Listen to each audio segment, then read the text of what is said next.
Welcome to the Transum Podcast, a monthly roundup of the new features on the transum.org website, providing mathematical puzzles, games, learning activities, and the ever-popular mathematics lesson starter of the day. Here's your host, John Tranter. Another month has flown by, and already it's May, the 5th month of the year, and this is the podcast for May 2017. Right, the puzzle to get us started. Now, last month's puzzle was a little bit difficult, particularly if you didn't have access to pen and paper.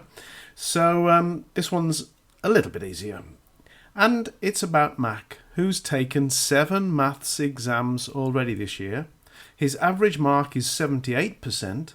So what mark must Mac make on his 8th exam to raise his average to 80%. So he's taken 7 exams so far this year. His average mark, or his mean mark, is 78%. What mark must he get on his 8th exam to make his average 80%? And as usual, while you think about that, I will go on and talk about the new additions to the Transum website this last month.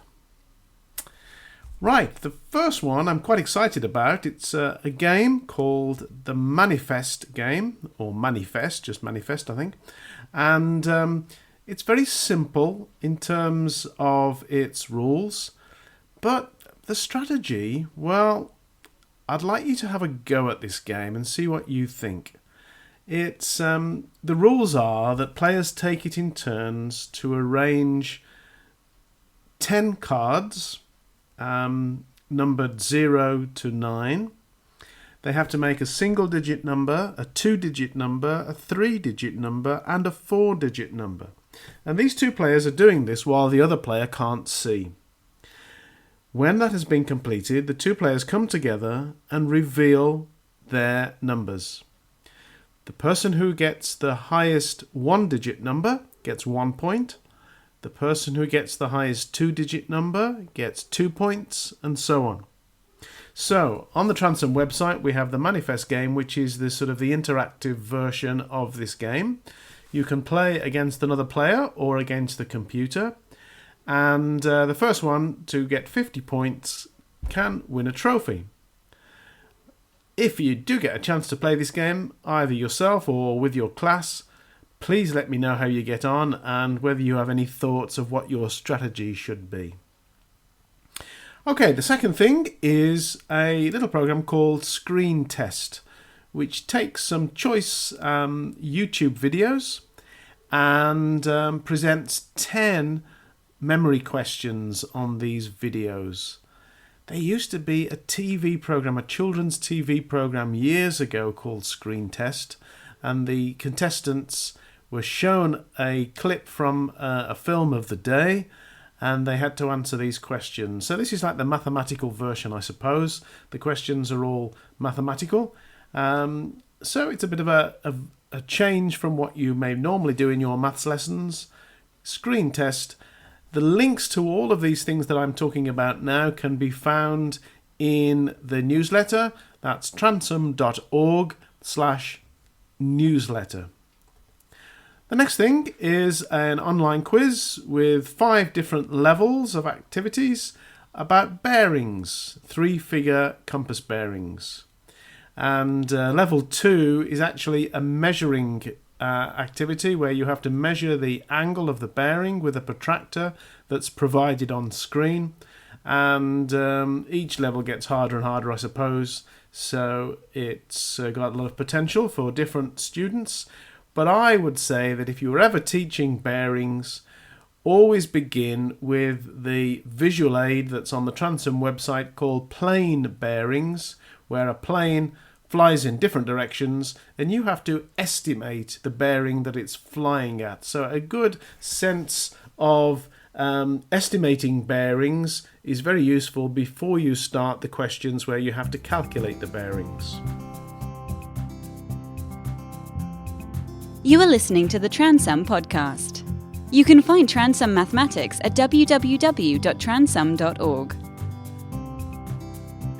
Another new activity is called Box Plots. This is the box and whisker diagrams that show statistical data. 3 levels of difficulty, I suppose. Level 3, though, is a new sort of manipulative idea where you have to drag the handles of the box plot diagram to put the various sides of it in the right positions on the grid. So that's perhaps something that the textbook can't offer, something a little different that you might want to use with your students learning about box plots. Now, averages is strictly not a new activity. In fact, at time of writing, 3,528 people have already earned a Transom trophy for completing it. But the exercises have been updated, and so that's fresh, ready to go for students learning about mode, median, mean, and range. Now, for most of the online exercises, the check button is at the bottom of the page, but now you can double click it and it will sort of float up, stay at the bottom of your screen as you're scrolling through the exercise. This is to encourage people to use the check button more often rather than just at the end of the exercise, so they can see whether they're on the right track, basically. And of course, with the Transom exercises, unlike some other online maths activities, if you get something wrong, well, you're invited to try and correct it, try and find the right answer, and you can do that as many times as you want, so that you can proudly show your trophy for having completed that activity. Many schools have direct links to Transom activities in their schemes of work, and at least one of the major exam boards links to Transom activities in their publications.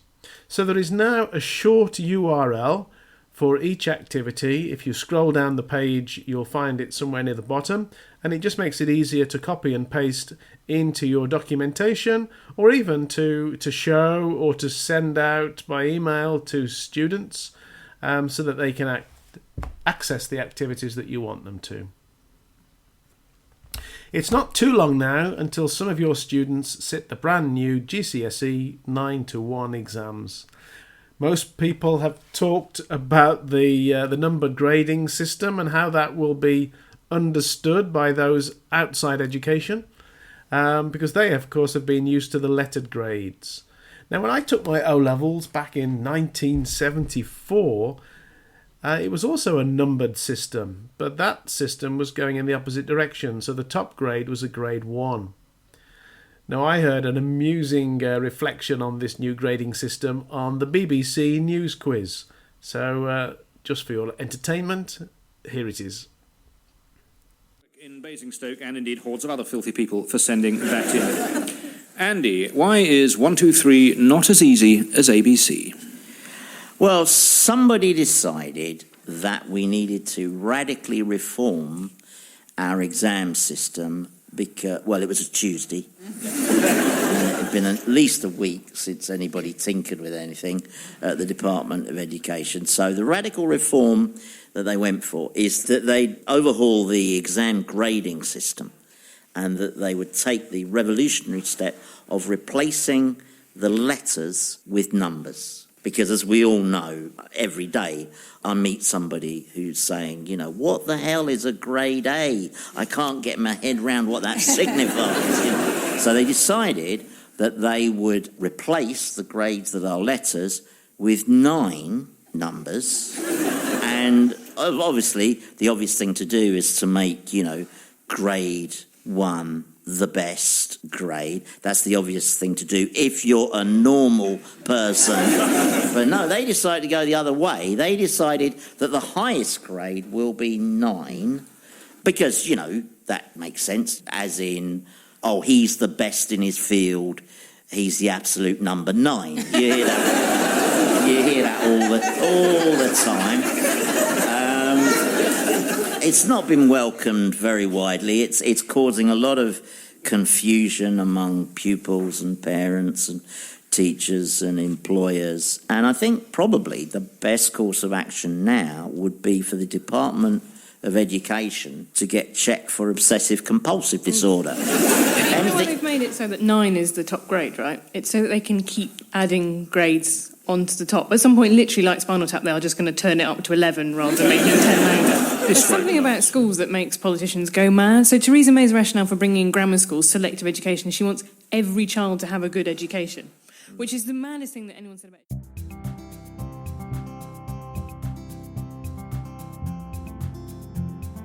You are listening to the Transum podcast. You can find Transum Mathematics at www.transum.org. Talking of maths exams, I would like to invite you to send your pupils a pre-exam present. Send them the URL of the Transum revision page. That page contains tips and links to useful revision resources, such as my exam preparation poem, which is presented as a sort of a PowerPoint type presentation, and also, of course, the exam style questions. So that is transum.org/revision. But if they've done too many past papers already, how about inviting them to take the Tran Tunnels adventure?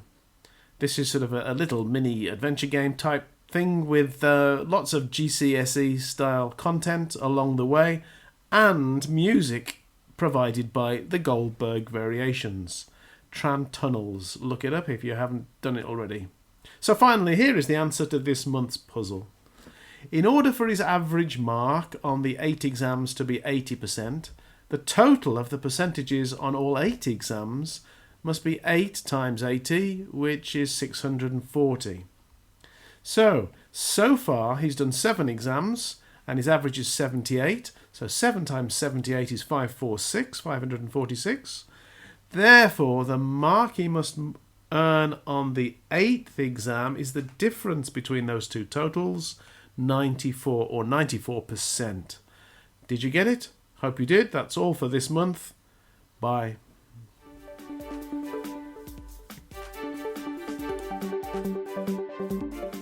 Thank you for downloading and listening to the Transum podcast. You can find the website at www.transum.org, where you're welcome to use all of the activities absolutely free, or jump in with both feet and become a Transum subscriber.